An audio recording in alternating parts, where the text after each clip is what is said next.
पाकिस्तान की सफारती कामयाबियों को आलमी सतह पर सराहने का सिलसिला जारी है। नायब वज़ीर आज़म, वज़ीर ख़ारजा इसहाक़ डार और आज़रबाईजान के वज़ीर ख़ारजा के दरमियान टेलीफोनिक राब्ता हुआ है।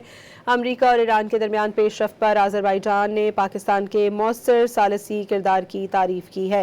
तर्जुमान दफ्तर ख़ारजा के मुताबिक आज़रबाईजान के वज़ीर ख़ारजा ने अमरीका और ईरान के दरमियान इस्लामाबाद में तय पाने वाली मुफ़ाहमती याददाश्त पर पाकिस्तान को मुबारकबाद पेश की और इस अहम सफारती पेशरफ्त में पाकिस्तान के मज़बूत, मुखलिसाना और मुसलसल किरदार को सराहा।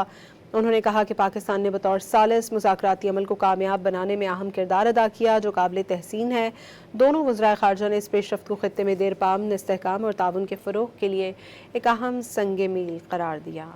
पाकिस्तान की सफारती कामयाबियों को आलमी सतह पर सराहने का सिलसिला जारी है। नायब वज़ीर आज़म, वज़ीर ख़ारजा इसहाक़ डार और आज़रबाईजान के वज़ीर ख़ारजा के दरमियान टेलीफोनिक राब्ता हुआ है। अमरीका और ईरान के दरमियान पेशरफ्त पर आज़रबाईजान ने पाकिस्तान के मौसर सालसी किरदार की तारीफ़ की है।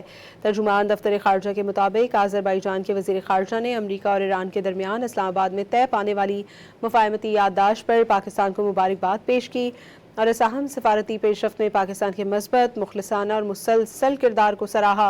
उन्होंने कहा कि पाकिस्तान ने बतौर सालिस मुज़ाकराती अमल को कामयाब बनाने में अहम किरदार अदा किया, जो काबिल तहसीन है। दोनों वज़राए ख़ारजा ने इस पेशरफ्त को ख़ित्ते में देर पामन इस्तेहकाम और ताउन के फ़रोग़ के लिए एक अहम संग मील करार दिया।